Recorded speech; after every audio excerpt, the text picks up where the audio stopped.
Bismillahirrahmanirrahim. Assalamualaikum warahmatullahi ta'ala wabarakatuh. Bismillah, alhamdulillah, wassalatu wassalamu ala rasulillah sayyidina wa maulana Muhammadin sallallahu alaihi wasallam wa ala alihi wa ashabihi wa zawji wa zati wa ahli baiti allazina qala lahum an-nasu inna an-nasa qad jama'u lakum fakhshawhum fazadahum imanan wa hasbunallahu wa ni'mal wakil fanqalabu bi ni'matin minallah wa fadlan lam yamsasum su'un wattabu ridwanallahi wallahu dzul fadlil adzim. Allahu latifum bi ibadihi yarzuqu man yasha wa huwal qawiyul aziz. Ya baik, alhamdulillah rabbil alamin. Pada kesempatan yang sangat mulia ini saya alhamdulillah bisa bertemu dengan Kang Opi. Opi kemana aja nih? Oh, ada sibuk terus ya Kang Opi ya? Biasa suka syuting keluar nih.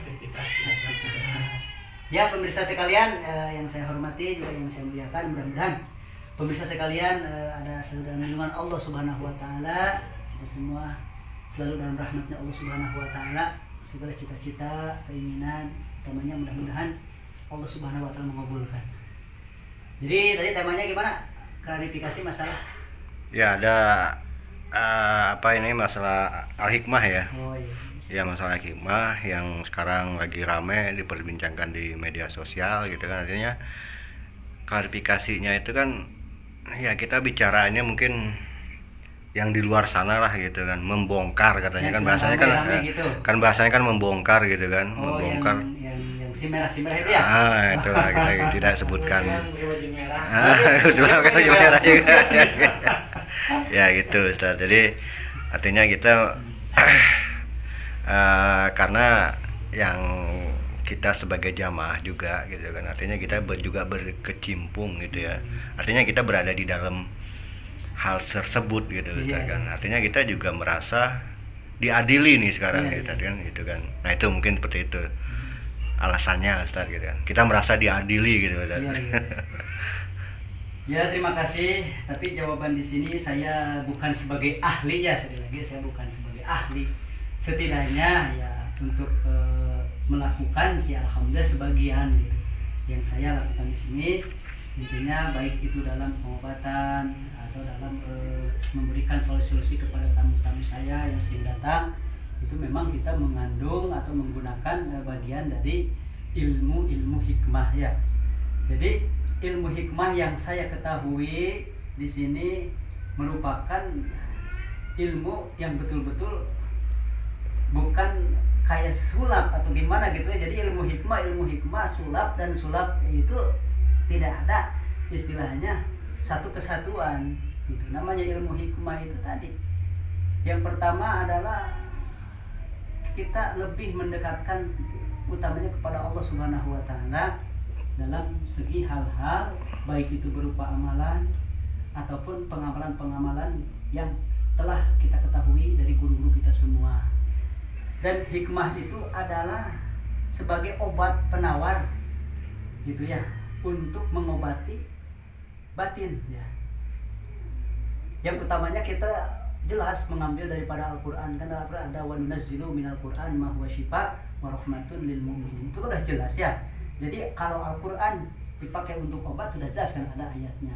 Dan ilmu hikmah kesininya memang ada amalan-amalan khusus ditambah lagi baik dengan sholawat-sholawat yang sudah diijazahkan oleh guru-guru hikmah yang sedemikian rupa. Dan juga di sini ada hijib-hijib yang kami ketahui, kita tulis ilmu hikmah ya semacam seperti itu.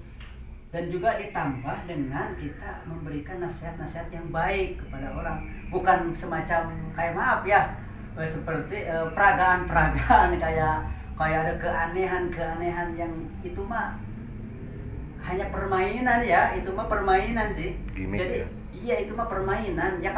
Kalau sulap ya jelas itu permainan ya. Kalau ilmu hikmah itu lebih kepada kita pertama menggantungkan hati kepada Allah Subhanahu wa taala dengan unsur-unsur kekuatan dari Allah Subhanahu wa taala melalui kalimat-kalimat yang kita baca. Adapun unsur kekuatan tersebut, maaf sekali lagi, tidak bisa dibuktikan secara nyata, secara langsung. Karena ilmu hikmah sekali lagi bukan untuk main-main dan bukan untuk dipermainkan. Misalkan di sini satu contoh meminta untuk keanehan-keanehan yang ditimbulkan kayak macam adalah kalimat-kalimat khusus ya, gitu kan.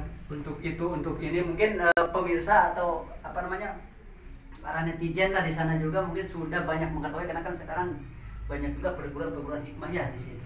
Mungkin hampir umum lah orang yang menggeluti di bidang hikmah sebetulnya mereka itu tidak mengedepankan hal-hal keanehan tersebut, Pak Amri. Keanehan tersebut. Karena apa? Keanehan itu hanya sebatas tadi kayak ilmu jibril kan ya. Kalau di pondok dulu kan saya memang kalau ada acara-acara tertentu sering ada ilmu jibril.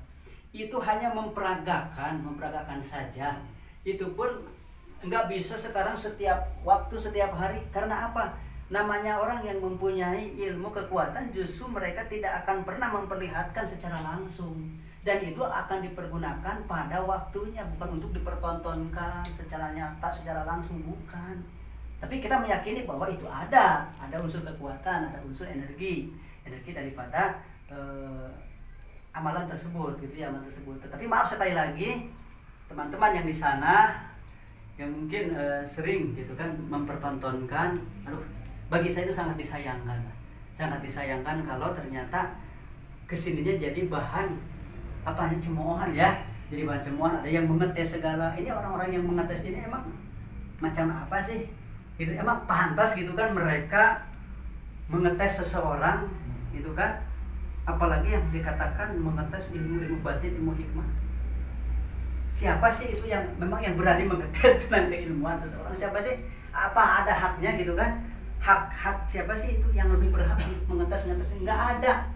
Ya kalau sulap sih jelas itu bisa dipertontonkan kapan sih sulap, tapi sekali lagi sulap ya sulap gitu kan. Ilmu hikmah gitu kan. Ilmu hikmah itu untuk memerangi tadi perdukunan kan, daripada sekarang orang-orang kan. Dan yang keduanya ilmu hikmah itu lebih kepada, maaf tutup aja pintu ya, itu dingin, lebih kepada kita bukan mengobati penyakit secara unsur tadi ya, medis gitu kan, tapi memberikan arahan-arahan tentang permasalahan kehidupan gitu kan, untuk diarahkan lah seseorang, misalkan orang-orang yang depresi, orang-orang yang jauh keimanan dari Allah gitu kan, maka di sini ada nasihat-nasihat khusus sesuai kadarnya, sesuai ukurannya. Kasar kata orang yang tadi misalkan yang jualan, mereka sedang dalam keadaan fase misalkan terpuruk kan, itu otomatis mereka mau kemana kan? Apa ada misalkan orang yang sedang terpuruk tanpa diberitahu langsung tiba-tiba mereka mau menghadapkan diri kepada Allah? Nah itulah perlunya adanya datang kepada ahli hikmah, datang kepada ustadz, ke kiai atau ke ulama, tapi yang betul-betul bisa menasihati. Nah setelah dinasihati, setelah batinnya kuat kembali, mentalnya sekarang kuat kembali, disitulah diarahkan kembali, dibekali lah kasarnya pulang dengan amalan-amalan khusus, atau misalkan tidak pun amalan khusus ya kita kasih lah gitu kan, air-air yang sudah kita doakan khusus, atau misalkan memang mau pakai syariat atau media minyak wangi atau apa segala macam, itu terserah. Di situ ada kekuatan apa? Kekuatan Allah. Kekuatan Allah di situ ya, bukan kekuatan dari setan, bukan kekuatan dari jin, bukan dari Allah, cuman melalui kalimat yang kita baca. Karena apa yang kita baca dalam dunia kan kalam-kalam Allah, bisa dijelaskan.